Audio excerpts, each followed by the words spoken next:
Hello everyone, my name is Papri Bhadra and this is the first video in my YouTube channel. At present, I'm pursuing my Masters in Geology. In this channel, I shall upload videos regarding the basics of geology so that इससे उन सभी student का help हो जो कि ना ही semesters के exam के लिए पढ़ रहे हैं but also preparing for entrance exams जैसे कि मास्टर्स का हो या फिर किसी और एग्ज़ाम्स के लिए. Hopefully, this video will help you to clear your concepts regarding the basics in geology. So friends, do subscribe and like my videos and please don't forget to press the bell icon to get all new notifications. Hello friends, आज का हमारा topic है glycolysis.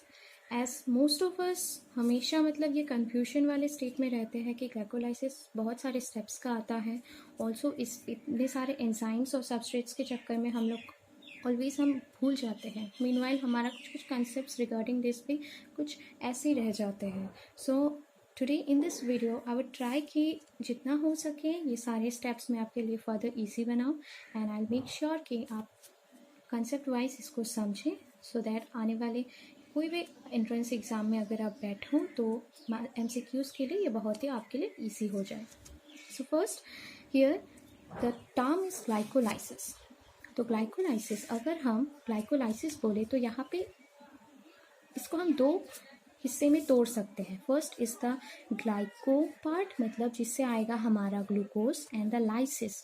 ये lysis का मतलब होता है हमारा टूटना मतलब ब्रेक करना. किसी भी चीज़ को लाइस करना मतलब उसको तोड़ना होता है. तो इन शॉर्ट हमें ये समझ में आ गया कि ग्लाइकोलाइसिस का मतलब क्या होगा, ग्लूकोज का ब्रेक डाउन. और किस में कन्वर्ट होगा, it will convert into 3 carbon compound pyruvic acid और पायरुवेट भी हम कह सकते हैं. सो फर्स्ट यहाँ पे हम देख रहे हैं कि ग्लूकोज है. लिटरली ग्लूकोज होगा बिकॉज ग्लूकोज का ब्रेक डाउन हो रहा है. तो हमारा पहला सबस्ट्रेट है हमारा ग्लूकोज. तो हमें क्या पता होता है कि ग्लूकोज एक 6 कार्बन कंपाउंड होता है. अभी 6 कार्बन कंपाउंड है. नेक्स्ट हमारा दूसरा स्टेप जो है उसमें है कि glucose is converted into glucose 6 phosphate. अच्छा, अब आप देखिए यहाँ पे फॉस्फेट ग्रुप ऐड हुआ है. हम स्टेप वाइज पढ़ेंगे and also will go through the meaning of the steps because it will help us to retain our concept. So यहाँ पे क्या है हमारा ग्लूकोज से ग्लूकोज 6 फॉस्फेट में हुआ है. सो 6 फॉस्फेट. अभी ये हमारे जो ग्लूकोज का 6 कार्बन चेन है उसके 6th वाले कार्बन में हमारा फॉस्फेट ग्रुप ऐड हुआ है. तो सिंस यहाँ पे फॉस्फेट ग्रुप ऐड हुआ है, नाउ अ क्वेश्चन इज ये फॉस्फेट आया कहाँ से. तो हमारा जो ATP है वो टूट के किस में कन्वर्ट हो जाएगा, ADP and inorganic phosphate and that phosphate will phosphorylate glucose and will convert it into glucose 6 phosphate. Okay, since यहाँ पे फॉस्फोरिलेशन हुआ तो लिटरली इस स्टेप का नाम क्या बनेगा, फॉस्फोरिलेशन. डन. अनदर थिंग, हर एक स्टेप में एक एक करके एंजाइम्स ऐड होंगे. तो इसको एनहांस करने के लिए कौन सा एंजाइम यूज़ होगा, हेक्सोकाइनेज. ऑल्सो एक कोफैक्टर जिसका Mg2 पॉजिटिव कहते हैं मतलब magnesium ion will also be used here. अभी दूसरा स्टेप देखें तो ग्लूकोज यहाँ पे हमारा कन्वर्ट हुआ है फ्रुक्टोज 6 फॉस्फेट में. जैसे कि हमें पता है कि ग्लूकोज और फ्रुक्टोज आइसोमरेस होते हैं एक दूसरे के, है कि नहीं. So glucose 6 phosphate will be converted into the fructose 6 phosphate. Just यहाँ पे क्या हुआ है हमारा आइसोमेराइजेशन हुआ है. सो ये वाले स्टेप का नाम हम क्या बोल सकते हैं, it is an isomerization step जहाँ पे हमारा ग्लूकोज 6 फॉस्फेट जो कि 6 कार्बन कंपाउंड है will get converted into fructose 6 phosphate. और यहाँ पे the enzyme name is very easy to recall जैसे कि फॉस्फोग्लूको आइसोमरेज. सिंस आइसोमराइजेशन हो रहा है so isomerase and phosphogluco, glucose में फॉस्फेट ग्रुप है सो फॉस्फोग्लूको आइसोमरेज. तो it's very easy to recall. Next हमारा दूसरा है fructose 6 phosphate. Fructose 6 phosphate is also a 6 carbon compound. अभी हमारा fructose 6 phosphate will get converted into fructose 1,6 biphosphate. So friends, जैसे कि आप देख सकते हैं कि प्रीवियस स्टेप में जब ग्लूकोज में हमारा फॉस्फेट ऐड हुआ था तब हमारा एटीपी टूट के एडीपी और इनऑर्गेनिक फॉस्फेट बना था। लिटरली इस स्टेप में भी हमारा यहाँ पे फ्रुक्टोज 6 फॉस्फेट है, दूसरा एक फॉस्फेट ग्रुप ऐड होगा, इसलिए हमारा सिंस 2 फॉस्फेट ग्रुप आ गया तो अभी ये क्या हो जाएगा, हमारा बाईफॉस्फेट बन जाएगा। एंड मोस्ट इम्पॉर्टेंटली हमें फॉस्फेट कहाँ से मिलेगा, ATP will break down into ADP and inorganic phosphate. Okay, and the enzyme that would be used here will be phosphofructokinase. Another magnesium का आयन यहाँ पे भी यूज होगा, ठीक है. Another thing is that since आप लोगों ने देखा कि यहाँ पे हमारा एटीपी टूट के एडीपी और इनऑर्गेनिक फॉस्फेट बन के फिर फॉस्फोरिलेट हुआ, सो इस स्टेप को हम क्या कह सकते हैं, प्रीवियस वन की तरह हम इसको भी फॉस्फोरिलेशन बोल सकते हैं. डन. अभी नेक्स्ट स्टेप में क्या है, हमें यहाँ पे 2 कंपाउंड्स मिल रहे हैं. मीन्स हमारा ये जो 6 कार्बन है it got broken into 3 carbon 3 carbon. Since 2 में टूट गया, सो यहाँ पे जो स्टेप हुआ इसको हम क्या कहेंगे, हमारा क्लीवेज, ब्रेक डाउन हो रहा है. तो यहाँ पे एक एंजाइम यूज हुआ जिसका नाम क्या है, एल्डोलेस. अभी aldolase will get converted into 6 phosphate. जैसे कि हमने देखा क्लीव्ड होके हमारा ये ग्लिसरल्डिहाइड 3 फॉस्फेट में कन्वर्ट हो गया और डाइहाइड्रोक्सी एसीटोन में फॉस्फेट में कन्वर्ट हो गया. एंड नोटेड यहाँ से हमारा दोनों कंपाउंड क्या हो गया, हमारा 3 कार्बन 3 कार्बन. आगे तक हमारा क्या था, 6 कार्बन कंपाउंड था. तो आगे चल के अभी यहाँ पे ये देख रहे हैं कि यहाँ पे मैंने आइसोमराइजेशन लिखा है बिकॉज ये दोनों आइसोमराइज्ड हो सकते हैं, इंटरकन्वर्टेबल है, ठीक है. नेक्स्ट व्हाट हैपेंस, यहाँ पे हमारा जो है glyceraldehyde 3 phosphate dihydroxy acetone group यहीं तक ही रहेगा बिकॉज हमारा जो फर्दर ऑक्सीडेशन होगा वो डाइहाइड्रोक्सी एसीटोन ग्रुप माने कीटोन ग्रुप का बहुत दिक्कत होता है, इसलिए ये यहीं तक रह जाएगा. सिंस एल्डिहाइड ग्रुप का बहुत ईजी होता है, इसीलिए ग्लिसरल्डिहाइड 3 फॉस्फेट आगे फर्दर स्टेप्स को कंटिन्यू करेगा. यहाँ पे अभी देखिए ग्लिसरल्डिहाइड 3 फॉस्फेट जो कि 3 कार्बन कंपाउंड है, इसमें अब कन्वर्ट हो गया हमारा 1,3 बाइफॉस्फोग्लिसरिक एसिड में. ये हमारा 1,3 बाइफॉस्फोग्लिसरेट या फिर ग्लिसरिक एसिड भी कह सकते हैं. तो 1,3 बाइफॉस्फोग्लिसरेट जो है ये आप देख सकते हैं यहाँ पे एक्स्ट्रा एक फॉस्फेट ग्रुप ऐड हुआ है. पहले 3rd पोजीशन में था, अभी फर्स्ट कार्बन में भी एक ऐड हुआ है. सो यहाँ पे बाई वाला पार्ट आ गया, 2 फॉस्फो ग्रुप है इसलिए बाईफॉस्फो ग्लिसरेट या फिर ग्लिसरिक एसिड भी कह सकते हैं. नेक्स्ट यहाँ पे देखिए ये एक इम्पॉर्टेंट स्टेप है. फिलहाल आगे जितने भी स्टेप्स थे वहाँ पे हमने देखा है कि एटीपी टूट के हमारा फॉस्फेट ग्रुप मिला था, बट यहाँ पे हमारा फॉस्फेट प्रोवाइड करेगा एक फॉस्फोरिक एसिड.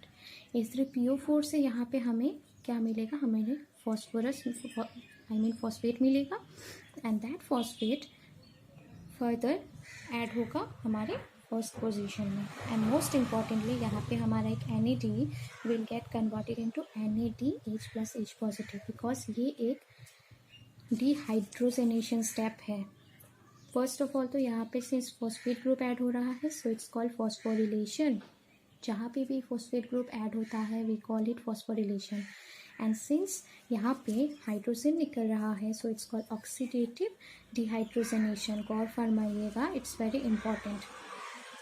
नेक्स्ट यहाँ पे एक एंजाइम यूज हुआ है जिसका नाम है ग्लिसरल्डिहाइड 3 फॉस्फेट काइनेस. सबस्ट्रेट का नाम, एंजाइम का नाम सेम ही है ऑलमोस्ट, जस्ट हमको एडिशनली काइनेस याद रखना पड़ेगा. That's it. And next comes हमारा ये ग्लिसरल्डिहाइड 3 फॉस्फेट 1,3 बाइफॉस्फोग्लिसरिक एसिड में ग्लिसरेट कन्वर्ट हो गया. अभी हमारा नेक्स्ट स्टेप क्या है, 3 फॉस्फोग्लिसरेट. अभी देखिए 3 phosphoglycerate, you can note that यहाँ से एक फॉस्फेट ग्रुप निकल गया है. मतलब अभी क्या हुआ, यहाँ से ये जो फॉस्फेट ग्रुप निकल गया वो एटीपी के साथ ज्वाइन होके हमारा एटीपी फॉर्म करेगा. ओके, सिंस यहाँ पे एटीपी फॉर्म हो रहा है so it's called as ATP generation step. Done. और यहाँ पे हमारा कौन सा एंजाइम यूज होगा, फॉस्फोग्लिसरेट काइनेस. नेक्स्ट जो हमारा नेक्स्ट है वो है 2 फॉस्फोग्लिसरेट. दोनों में कोई डिफरेंस नहीं है, सिर्फ पोजीशन चेंज हुआ है फॉस्फेट ग्रुप का. सो आइसोमराइजेशन हुआ यहाँ पे हमारा कौन सा एंजाइम यूज़ हुआ है, सेम ही है, फॉस्फोग्लिसरो। आगे की तरह सिर्फ यहाँ पे काइनेस की जगह हमें क्या याद रखना है, म्यूटेस याद करके रखना है। Next comes the two phosphoglycerate. अभी 2-फॉस्फोग्लिसरेट को हमने कन्वर्ट कर दिया पैप में, मतलब फॉस्फोइनोल पाइरुवेट में, ठीक है, जो कि काफ़ी सारी जगहों में आपको PAP में भी मिलेगा, that is we call as PAP. तो इसमें एनोलेस दिया, सिंस एनोल फॉर्म हर एनोलेस। मोस्ट इम्पॉर्टेंटली, जैसे हमारे बॉडी में कभी कभार क्या होता है, डिहाइड्रेशन हो जाता है, राइट, मतलब पानी का निकलना। This step is also called dehydration, because यहाँ पे हमारा वाटर का एक मॉलिक्यूल निकल रहा है, so it's called dehydration step. Okay, and then comes the phosphoenol pyruvate. हमारा जो फॉस्फोइनोल पाइरुवेट है, it will get converted into the pyruvate और pyruvic acid.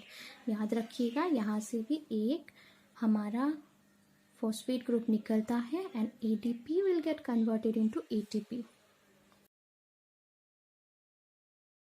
So basically this were the 10 steps. तो साइमल्टेनियसली हमने देखा है एक के बाद एक कैसे आता है। सो यहाँ पे थोड़े 2-3 की नोट्स हैं जो it would be really helpful कि आप अगर अटेंशन पे करें। तो इनहिबिटर यहाँ पे मैंने मेंशन किया है, कुछ एंजाइम्स का इनहिबिटर्स होता है जो कि इसके काम को स्लो डाउन कर सकता है, ठीक है। लाइक हेक्सोकाइनेस का इनहिबिटर हमारा ग्लूकोज 6 फॉस्फेट है, इनहिबिटर और फॉस्फोफ्रुक्टोकाइनेस का ATP है, ठीक है। तो लाइकवाइज यहाँ पे मैंने कुछ छोटे छोटे नोट्स बनाए हैं जो आपके entrance exam point of view से बहुत इंपॉर्टेंट है। जैसे ग्लाइकोलाइसिस का मतलब दूसरा नाम आप EMP पाथवे भी बोल सकते हैं, किसके ऊपर पढ़ा था हमने, मीयरहॉफ और पार्नेस के ऊपर, ठीक है। Next, it's an independent of oxygen. Most importantly it should be noted, हमारे एरोबिक और एनएरोबिक कंडीशन दोनों में ये एप्लीकेबल है। नेक्स्ट कम्स हमारा लोकेशन जो कि हमारा कहाँ पे होता है, साइटोप्लाज्म में है। दूसरा यहाँ पे है कि मैंने यहाँ पे प्रिसाइसली एक यहाँ पे हेक्सोकाइनेस का मेंशन किया है। सो आई वुड लाइक टू से ये जो हमारा एंजाइम है ये हमारे प्लांट्स, एनिमल्स, माइक्रोब्स में पाए जाते हैं। मैग्नीशियम चाहिए होता है इसका काम करने के लिए, एंड देन सिर्फ इसका काम ग्लूकोज को फॉस्फोरिलेट करना नहीं है, अदर देन दैट हमारे जो दूसरे शुगर्स है लाइक द मनोस, फ्रुक्टोज, ये सारे भी हम फॉस्फोरिलेट कर सकते हैं with the help of hexokinase. And then comes, ये कहाँ पाए जाते हैं, स्केलेटल मसल में। Another important thing is that अगर ग्लूकोज का कंसेंट्रेशन बहुत कम भी होता है तो हमारा ये क्या कर सकता है, लोअर कंसेंट्रेशन में भी हेक्सोकाइनेस काम कर सकता है। दूसरी बात, ग्लूकोकाइनेस यहाँ पे हमारा लीवर में प्रेजेंट होता है। नेक्स्ट, ये हायर कंसेंट्रेशन, जब ग्लूकोज का कंसेंट्रेशन बहुत ही ज़्यादा होता है तो ग्लूकोकाइनेस काम करता है। Another important thing is that जो हमारा इनहिबिटर है glucose 6 phosphate, glucose 6 phosphate does not inhibit its function.